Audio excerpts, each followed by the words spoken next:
Okay guys, we're back out here. It's Sunday. It was supposed to be a beautiful day. It's actually misty out. So we went to the car show. We're still going. No sealing of the driveway. I picked up that.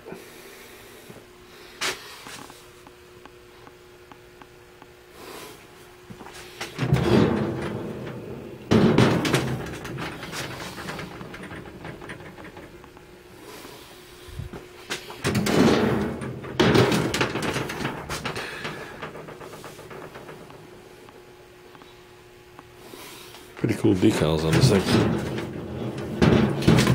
There was definitely something here that was removed. It's a Craftsman, old Craftsman box. Came with some tools. Some Husky stuff. Some no-name stuff. Some Craftsman sockets. Another Craftsman socket. Another Craftsman socket. Another Craftsman socket.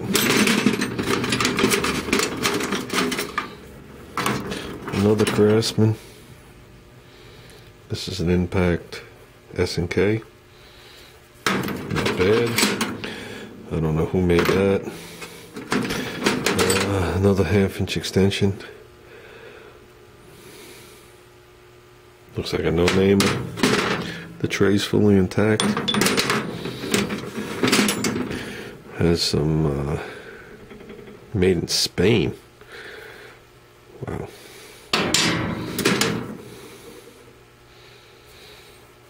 I don't know.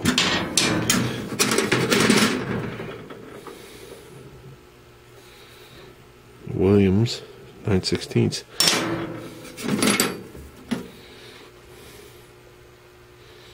Mine 16 5/8. Another Craftsman socket, 3/4. Can't go wrong with a Craftsman. A Taiwanian. Oh boy. I don't know who. Just some miscellaneous stuff. I don't know who made the thing. Pro something.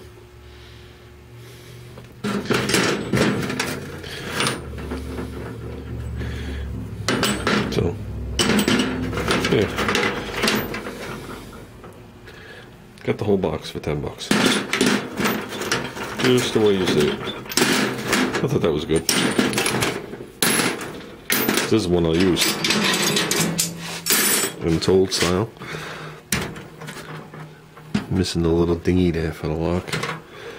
Most of them are. But the latches work mint. And we're good to go. I don't know if this one would have the date on it or not. But it doesn't matter. English leather. So, if this thing could talk, right?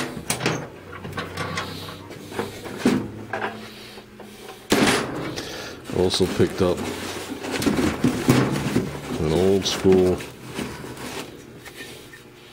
sharp, I'm going to call it a water separator.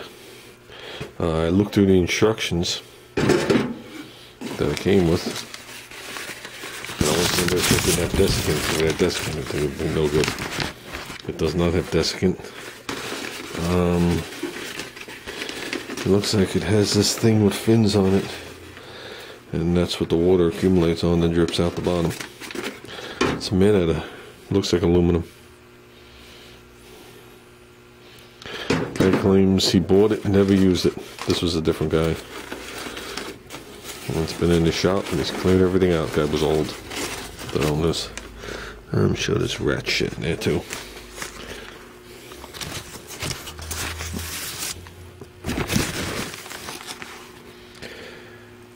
So, table of pressure drop. That's what I used to go by in the olden days. We got our areas prepped. I got 17 volts, 128 on the wire speed. Only because I'm running .030 wire. I didn't get the 23. Well, this would be actually a different number. Okay, because if you set this to 18 gauge, it'd bring it right around to the 200 mark with a little variance. But we're running a different wire. So what I say, 128? I'm going by the chart inside, so we're going with that. I'm not going with smart MIG or stupid MIG. I'm gonna see how it works without it. So, okay guys. Okay. We're doing good. This is still a little bit of a low area right here, but this all has to be ground away and bonded up anyway. Same here, I drew the line, but we're good here. This dipped in right there. So this is actually mint. Drew the line, filed that away a little bit there. So this is going to take a little filler right there. We're good. Our goal is to make it as nice as we can across the top. Not to have a gap that big. If we have a little gap up here, so be it. Has to fit tight here and be right there, and you know how it has to be. So I started grinding away at the hood pin area. It's a shame this hood is all done and blocked, and it sucks. It sucks that we're back into this hood, but it is what it is, guys.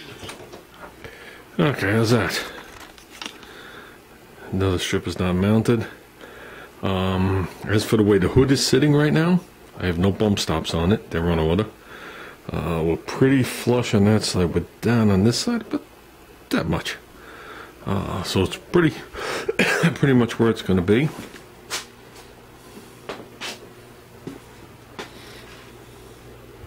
Okay, I think we got the gaps decent now. Yeah.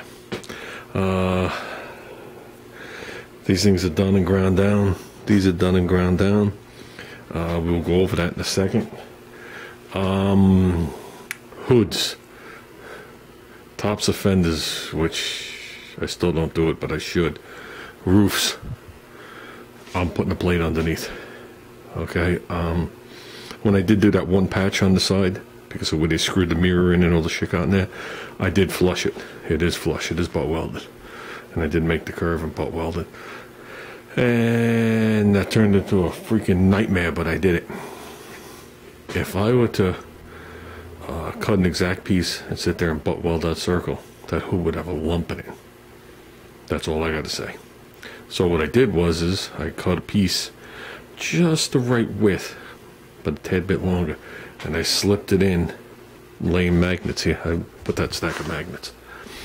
I slipped it in and pulled it back and then tacked it. The piece was ground to a rough, coarse Rolex wheel before it went in. Okay, so the only thing you see on there is possibly some soot. But I will go in there with a little thing in the Dremel, whatever. I'll give that a quick swipe of short strand fiberglass, and then we'll bond it away. So along with all these corners, I did the same thing on the underneath. So after I did the top, underneath, upside down, I did the same thing. So it's not one piece of metal. I'm not bonding to one piece of metal to watch it vibrate and come apart. It's nothing like that. It's two individual pieces of metal done that way. And that's the way it's going to stay. This molding is just held on with that piece of tape. Okay? I am going to look for the other piece of molding. But in the meantime, what we're going to do is we're going to make a full tape template from the edge with the curve along the bottom and find out where the holes are and drill them. Okay, real quick explanation on why the hood pins were removed. Did I like them? Yeah. Did Junior like them? Yeah. That was the only reason they were in the car. I had bought those for my wagon 13 years ago. I never used them. They were stainless steel ones, so they were nice. They weren't, you know, cheap chrome. So why'd they come off the car? Okay. You're not going to notice it until I say it or show you.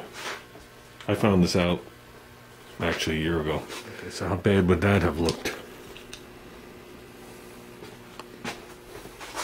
Well, that line popped, but it's still in the right spot on the bottom. See it? No way. No way. That's why I tried to do that alternate scheme, and then I was like, the hell with that. Takes away from what the car is supposed to be.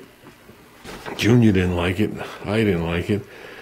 And it's that old scenario, if you're a contractor or a builder, you know what I'm talking about. If the foundation in your house is crooked, you'll spend the whole entire build trying to compensate for that being crooked, instead of getting everything straight right off the bat. And it was not straight right off the bat. So that caused problems. So now they're gone. Problem solved. I have to do body work anyway. If it was the only body work I had to do, it would have really annoyed me. But since it's not the only body work I have to do, we're good. We're definitely good. So, with that said, hopefully we don't have high spots there from welding, and I don't think we do. That's it, guys. I'm out of here.